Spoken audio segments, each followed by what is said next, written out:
warahmatullahi wabarakatuh. Gimana Bu Devi, apa kabarnya? Baik, alhamdulillah.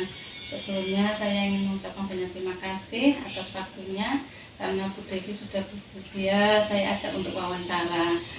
Pada wawancara ini kami mengambil tema pengambilan keputusan berbasis nilai-nilai kebajikan sebagai seorang pemimpin. Wawancara ini saya lakukan untuk memenuhi tugas saya sebagai calon guru penggerak Angkatan 7 Kabupaten Mojokerto. Sudah siap Bu Devi?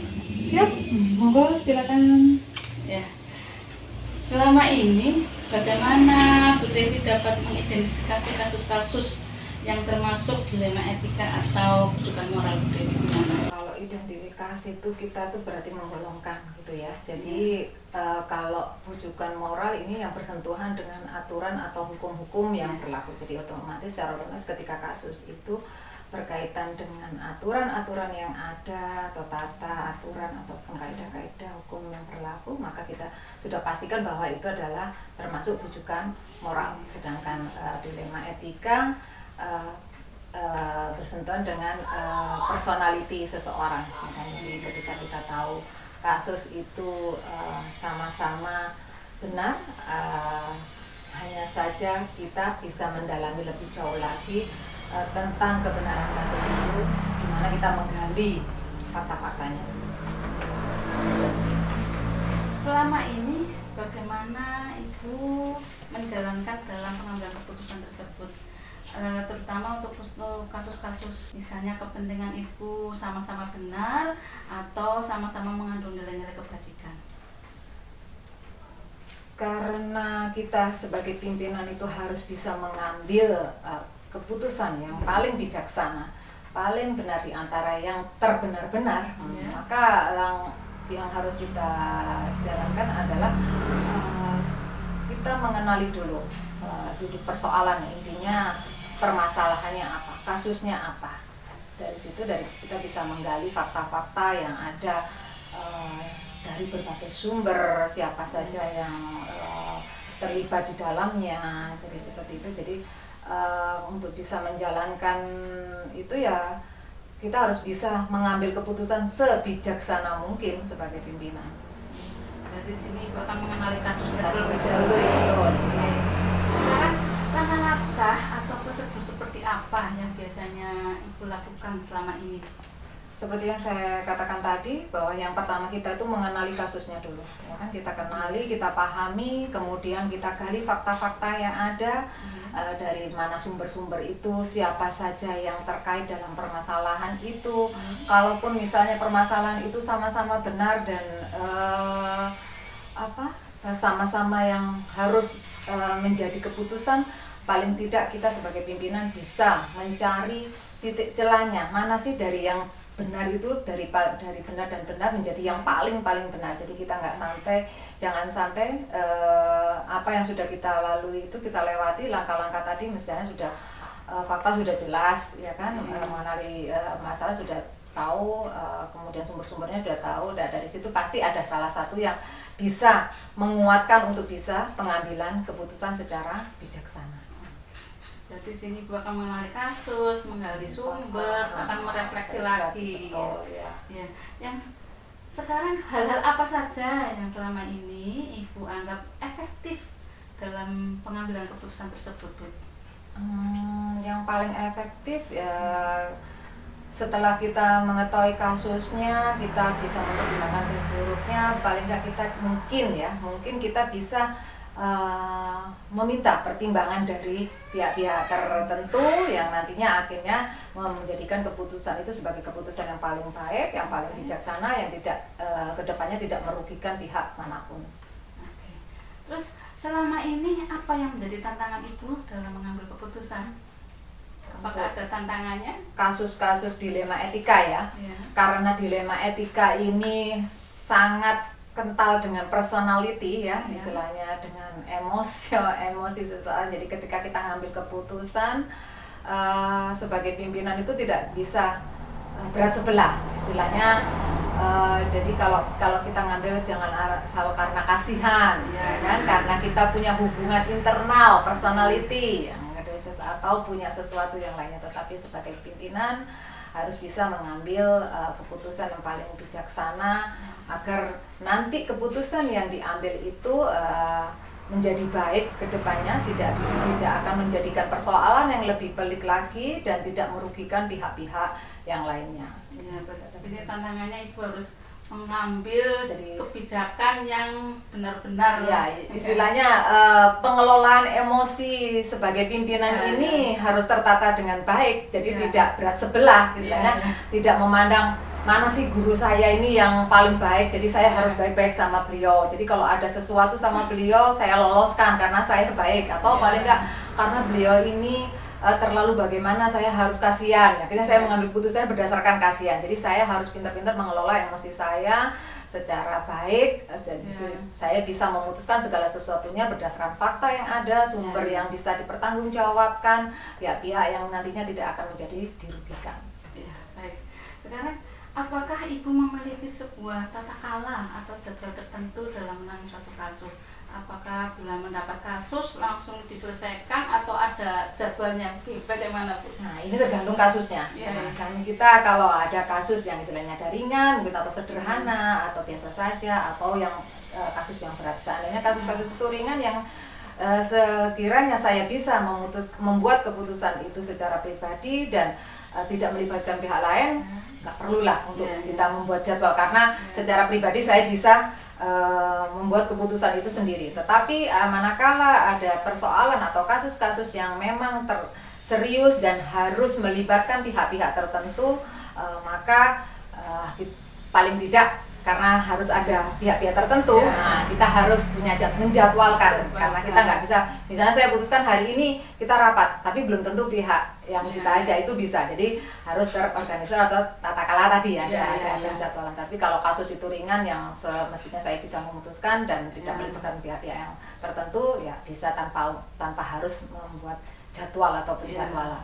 Jadi di sini kita melihat kasusnya dulu. Kalau memang ringan bisa siapa saja yang terlibat dalam kasus itu, ya kan. Jadi tidak perlu melibatkan orang lain, maka nggak perlulah kita membuat jadwal. Terus adakah seseorang atau faktor-faktor apa yang selama ini mempermudah atau untuk membantu Ibu dalam mengambil keputusan? Seperti kasus tadi, jadi kalau kasusnya ringan, terus tidak melibatkan pihak-pihak tertentu, atau misalnya nih kasusnya hanya seputar guru-guru saya aja, nah, tentang persoalan di dalam kelas, dalam KPM, maka saya nggak perlu orang lain. Jadi istilahnya ketika saya bisa memutuskan, oh cukup saya bisa menghandle ini sekali, saya ajak bicara dari hati ke hati, kemudian kasus terselesaikan dengan baik, sudah cukup. Tapi ketika ada persoalan yang memang nanti dampaknya akan kemudian itu berdampak bagi warga sekolah, akan melibatkan warga sekolah, maka jika saya tidak bisa mengambil keputusan yang dianggap paling bijaksana karena saya melibatkan warga sekolah, ya nanti efeknya itu ke depannya karena untuk masa depan sekolah dan lain sebagainya, maka saya memerlukan pihak-pihak tertentu yang terkait. Kita lihat juga kasusnya, jika memang di situ ada kasus tentang wali murid, misalnya saya perlu pertimbangan karena ada dewan komite, ada paguyuban, ada yayasan, nah di situ kan. Jadi saya perlu mengumpulkan beliau-beliau untuk duduk bersama. Jadi biar keputusan yang saya ambil nantinya tidak akan berdampak buruk atau menimbulkan persoalan yang baru di kemudian hari gitu. Jadi memang ada kasus-kasus tertentu yang mungkin saya harus menghadirkan atau memerlukan pihak-pihak tertentu untuk bisa membuat keputusan. Ya, berarti di sini Ibu juga akan bekerja sama dengan betul, misalnya komite atau yayasan atau kepala desa selaku pembina atau penasehat di satuan kita. Ya. Baik, sekarang dari hal semua yang Ibu sampaikan tadi, pembelajaran apa yang Ibu dapatkan, Bu? Dari kasus-kasus yang ada atau dari apa yang sudah kita alami selama ini, bahwasanya rujukannya ya kalau kita merujuk pada kasus apa tadi, bujukan moral Ya. misalnya ya. Kalau bujukan moral udah otomatis ketika kita ada kasus itu, kalau ada hukumnya, ada aturannya, kita sudah bisa memilah, oh ini loh ada aturannya, jadi memang harus mengikuti aturan ini. Mau nggak mau kita harus menerima itu, ya kan? Tapi ketika ada muncul kasus-kasus dilema etika itu karena melibatkan emosi ya, emosi perasaan kita gitu loh. Jadi dari situ kita sebagai pimpinan itu harus bijaksana, harus pandai memilah, mengolah emosi kita. Jadi jangan sampai apa yang kita putuskan nantinya itu akan menjadikan sesuatu persoalan yang baru, akan menjadikan kerugian bagi orang lain. Jadi sebagai pimpinan harus pandai, yaitu tadi dalam mengambil keputusan, tidak langsung mengambil keputusan, tetapi harus mencari fakta-fakta, sumber berita yang bertanggung jawab, ya kan, terus siapa saja yang terkait di dalamnya. Jadi untuk bisa komit dengan satu kebijakan yang nantinya akan membuat keputusan itu bisa diterima dengan baik dan tidak akan merugikan pihak-pihak tertentu. Berarti di sini kalau ibu menghadapi kasus, maka ilmu ibu akan bertambah ya. Betul, iya. Karena dari kasus itu kita akan mencari jalan. Apakah nanti kalau kita nggak langsung bisa memutuskan, otomatis kan kita berliku-liku mencari jalan dulu. Ya. Dari mana faktanya ini, sumbernya dari mana? Kenapa kasus ini kok nggak bisa berhenti sampai di sini? Atau bagaimana kan kita perjalanan sesuai dengan kasus itu berjalan. Jadi kita semakin banyak kasus yang dihadapi, tambah banyak ilmu. Yang penting kasusnya itu tidak berat dan bisa diselesaikan. Bagaimana cara kita menyelesaikan kasus itu. Ya, baik Bu Devi, terima kasih sekali atas waktunya. Assalamualaikum warahmatullahi wabarakatuh. Waalaikumsalam warahmatullahi wabarakatuh.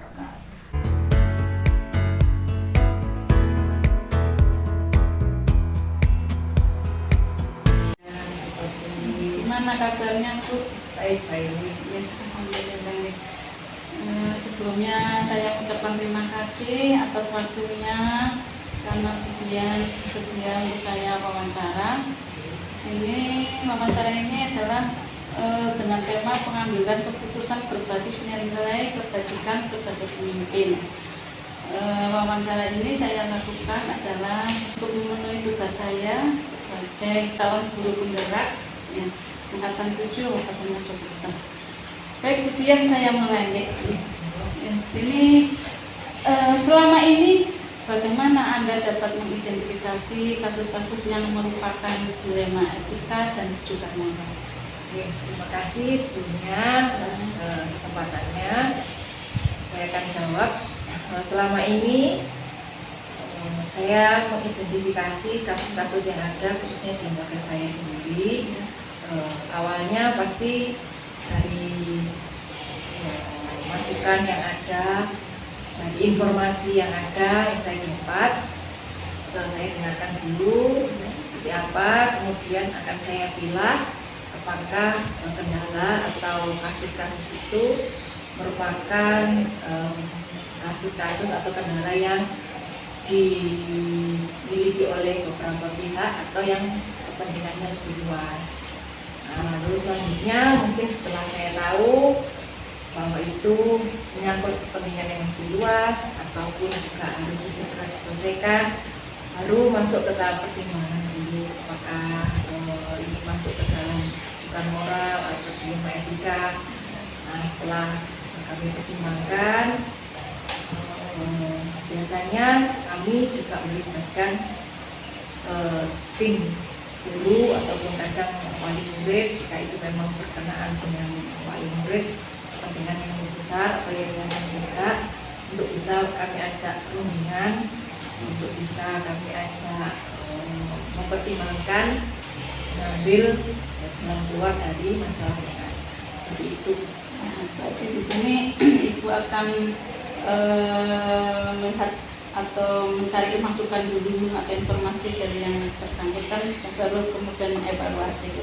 Terus selama ini bagaimana Ibu menjalankan pengambilan keputusan di sekolah Anda, terutama untuk kasus-kasus dilema yang mana di sini sama-sama dua-duanya itu sama-sama benar dan sama-sama mengandung nilai-nilai kebajikan.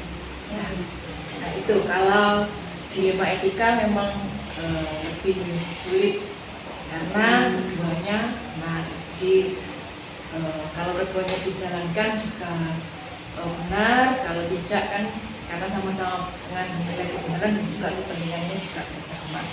Ya kalau menghadapi kasus seperti ini biasanya kami akan evaluasi ataupun pertimbangannya akan lebih matang lagi karena sama-sama mengandung nilai kebenaran ataupun kepentingan.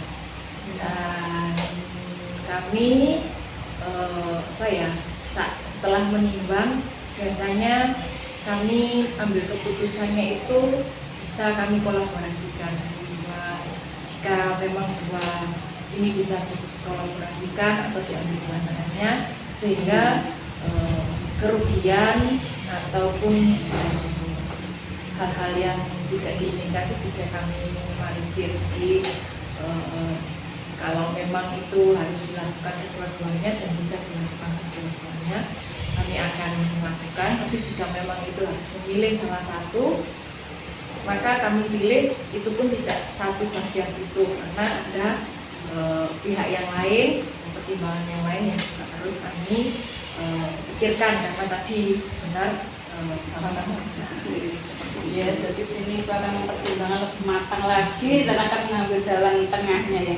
Terus kalau untuk langkah-langkah atau prosedur seperti apa yang biasa Ibu lakukan?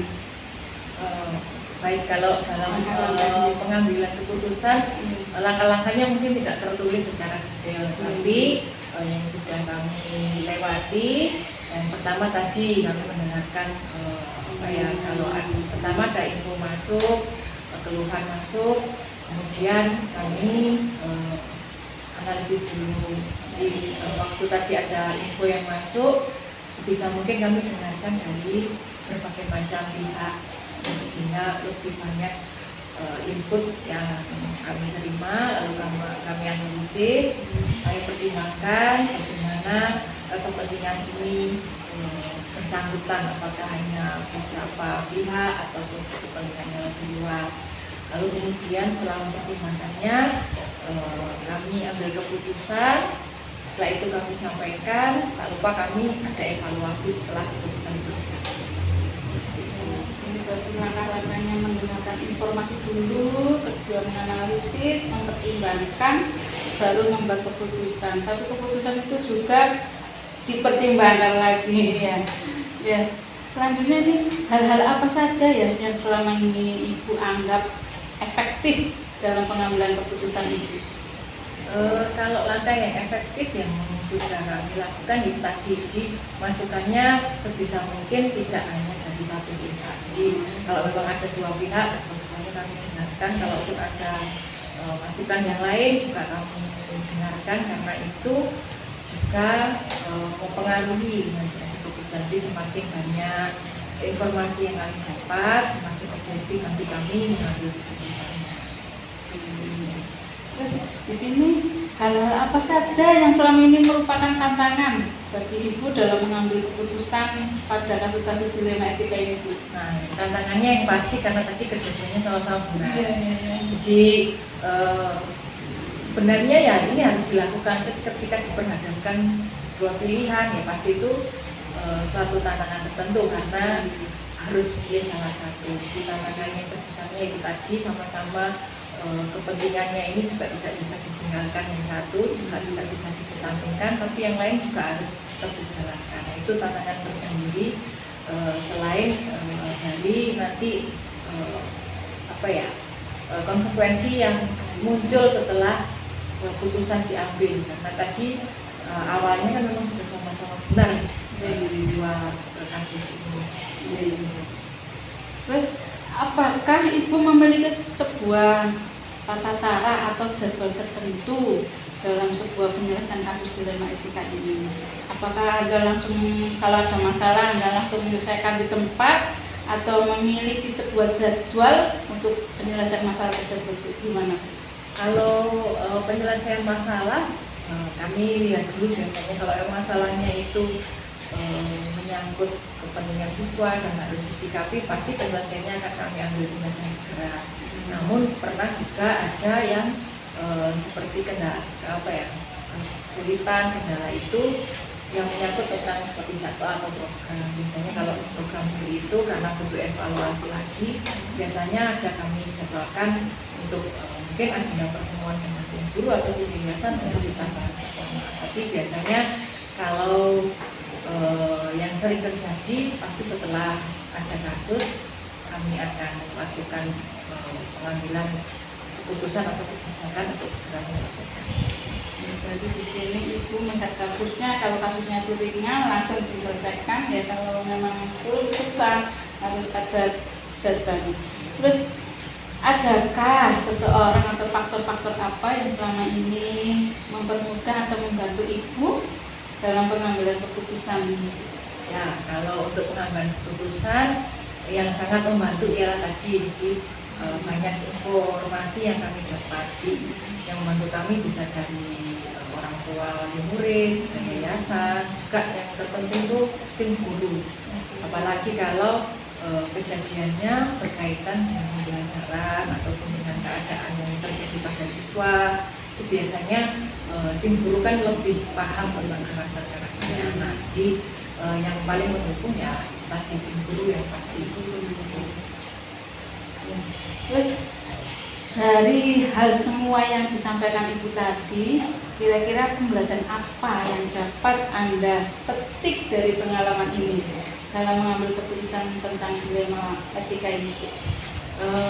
Kalau dari kasus dilema etika, pembelajaran yang bisa saya petik ialah bahwa dalam menyikapi sebuah kejadian kita harus lebih banyak mendengarkan informasi-informasi yang ada supaya kejadian ini terlihat sangat objektif, seobjektif mungkin, karena itu sangat membantu dalam mengambil keputusan. Terima kasih Cecilia atas waktunya.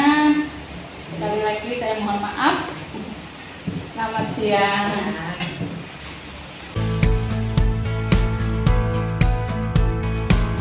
Assalamualaikum warahmatullahi wabarakatuh. Apa kabarnya Bu Heni hari ini? Alhamdulillah bagus, sehat. Alhamdulillah ya. Nggih. Ini sebelumnya saya mengucapkan banyak terima kasih atas waktunya Bu Heni mau saya wawancara ya. Wawancara ini bertemakan pengambilan keputusan berbasis nilai-nilai kebajikan sebagai pemimpin. Nah, wawancara ini saya lakukan adalah untuk memenuhi tugas saya sebagai calon guru penggerak angkatan 7 Kabupaten Mojokerto. Sudah siap Bu Heni?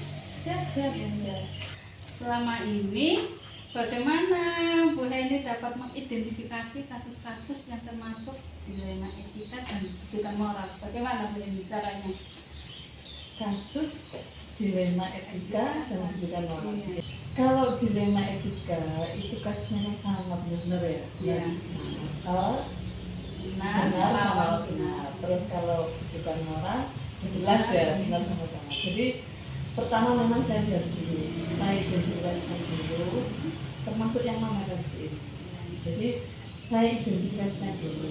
Jadi nggak harus langsung, oh ini kasusnya kemana-mana tidak. Jadi kita pelan-pelan lah kita lihat dulu. Jadi masalahnya itu seperti apa.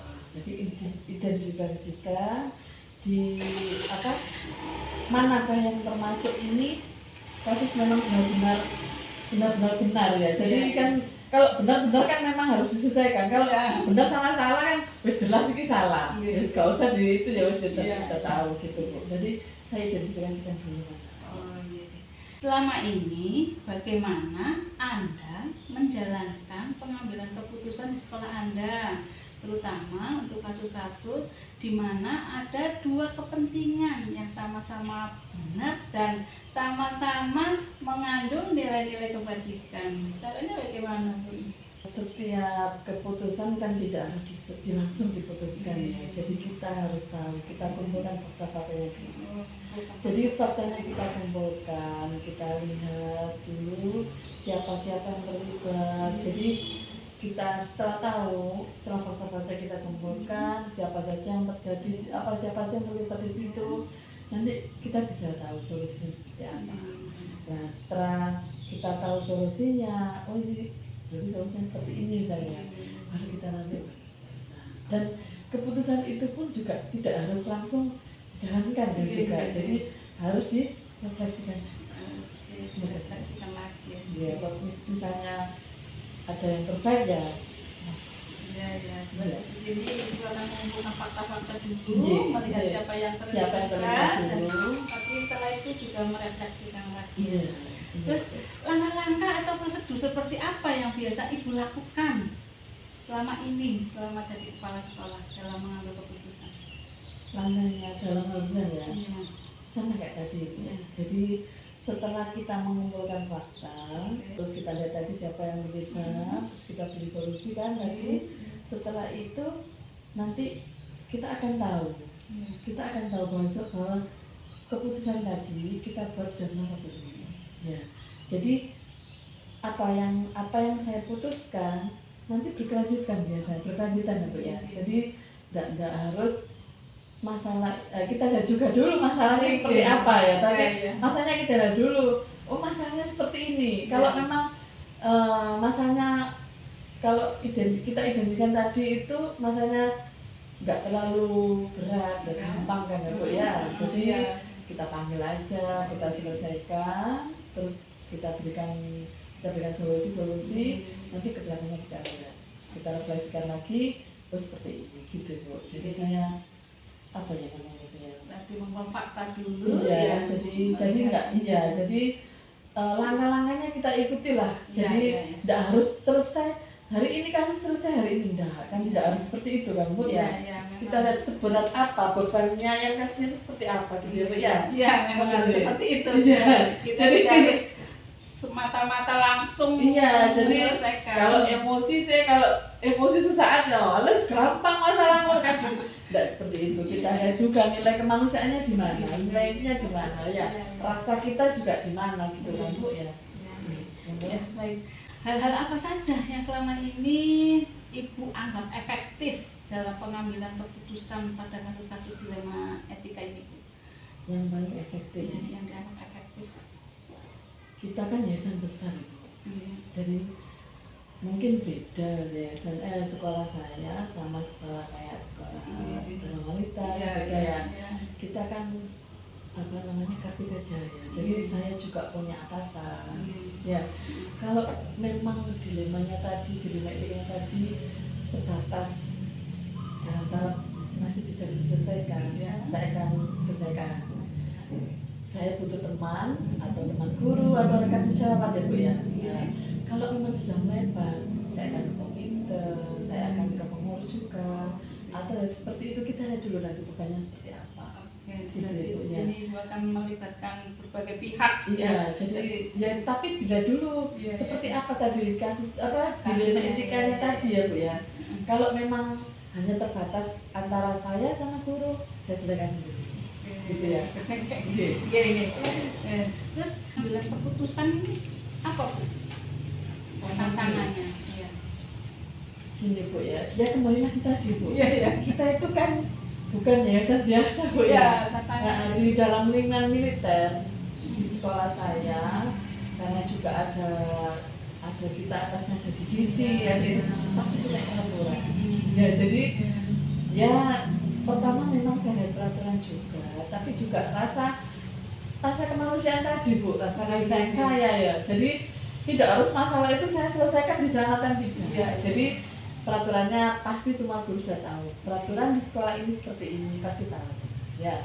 Jadi misalkan ada seperti kayak guru punya pasti misalnya dia harus apa meninggal gitu. Jadi kan kalau di lingkungan seperti itu kan sudah saya selesaikan saja. Jadi mereka sudah tahu peraturan. Jadi guru yang ada di sini sudah tahu peraturannya. Bahwa saya seperti ini seperti itu.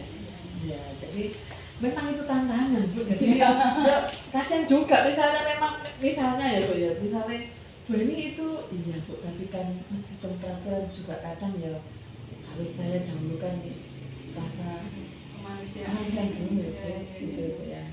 Terus apakah Ibu memiliki sebuah tata kala atau jadwal tertentu dalam menyelesaikan suatu kasus Bu? Apakah misalnya ibu punya kasus terus langsung diselesaikan langsung atau ada jadwalnya tersendiri dalam menyelesaikan kasus tersebut? Kasus ya itu tadi ya Bu ya. Jadwal apakah Kasus itu ada tidak jadwal? saya undang Ibu biasanya. Iya. Kasus tidak saya undang tapi dia datang. Iya. Ya. Jadi untuk yang tata kala tadi saya tidak punya memang jadwal. Jadi jadwal itu saya tidak punya jadwal, tapi kita lihat dulu dari identifikasi kasus tadi seperti apa kasus tadi yang terlibat tadi. Kalau memang itu membutuhkan penanganan khusus ya misalnya itu ya pasti saya jadwalkan. Saya jadwalkan, maksudnya itu harus selesai lah kasus itu ya. Dari apa susunan apa cara-cara kita tadi kan ya kita tadi kan udah tahu ya, oh caranya kasusnya seperti ini. Jadi kalau memang saya kasus itu saya maksudnya ada kasus tertentu memang saya jadwalkan kalau memang kasus tertentu, tapi kalau memang ada kasus yang mendadak misalnya tiba-tiba kan saya tidak punya jadwal untuk menyelesaikan ya Bu ya. Memang Ya. seperti itu. Betul nggih. Berarti di sini ibu akan melihat kasusnya. Ya, Kalau kasusnya. ringan, Iya, kalau ringan betul. langsung diselesaikan, kalau Iya. berat mungkin Kalau- akan dijadwalkan. Ya, kalau gitu. kasusnya harus melebar itu bukan dilema lagi. Oh, iya. Ya. Gitu. Terus ini Bu, adakah seseorang atau faktor-faktor apa yang selama ini mempermudah atau membantu ibu dalam menyelesaikan masalah di sekolah ini? Di sekolah ini? Iya. Apa ya?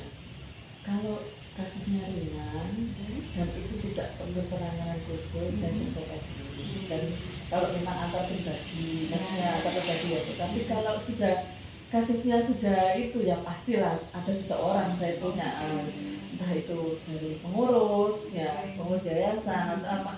Memang karena kita itu sekolahnya itu tidak berdiri sendiri, jadi setiap ada maksudnya setiap ada gerakan yang tidak enak ya itu kan harus tahu semuanya. Iya. Jadi saya tidak boleh, tapi tetap ada yang saya tutupi untuk misalnya kasus antarkan kan nggak mungkin lah saya itu ya. Nah pasti ada seorang yang entah itu teman di sini, tapi dia di sekolah juga enggak teman sampai ke mana enggak. Jadi pasti ada seorang yang membantu saya itu pasti ada. Tapi juga saya lihat dulu dari identifikasi tadi melebar kemana itu ya. Ya, jadi kalau memang masalahnya ya harus kita selesaikan lah gitu. Tidak perlu seseorang kalau itu. Iya. Iya, ini lagi-lagi kita melihat kasusnya ya Bu. Ya, kalau ringan bisa diselesaikan sendiri, kalau memang sudah melebar kita butuh teman atau teman sejawat atau komite. Iya, Bu. Betul. Dari hal semua yang Ibu sampaikan tadi ya, pembelajaran apa yang Ibu dapat atau Ibu dapat petik dari pengalaman hari ini Bu dalam mengambil keputusan dilema etika ini pada hari ini loh, pertemuan kita hari ini. Yang pertama itu kalau kita sama teman ya Bu ya pasti kan ada namanya manusia pasti punya perasaan ya Bu ya, ada kasih sayang. Jadi setiap keputusan itu pasti akan kembali ke situ. Jadi istilahnya nilai-nilai kemanusiaan kita pasti ada rasa toleransi, ada rasa namanya sahabat ya Bu ya, mana yang harus saya dulukan, mana yang itu. Jadi pasti nanti kita berhubungan dengan nilai-nilai kemanusiaan, toleransi kita. Toleransi itu pasti penting Bu dan itu. Jadi saya itu jadi mereka juga harus tahu pengalaman hidup tentang masalah ya Bu ya. Maksudnya pasti nanti berhubungan dengan itu. Jadi sekecil apapun itu namanya belajar kan. Jadi itu pengalaman hidup. Sekecil apapun kasus itu bagi saya itu belajar. Banyak kasus tambah ilmu ya Bu, tambah banyak ilmu ya Bu. Iya betul Bu, betul. Makanya Ibu makasih sekali atas waktunya. Ngapunten sekali lagi barangkali Ibu saya mengganggu waktunya Ibu. Wassalamualaikum warahmatullahi wabarakatuh. Waalaikumsalam warahmatullahi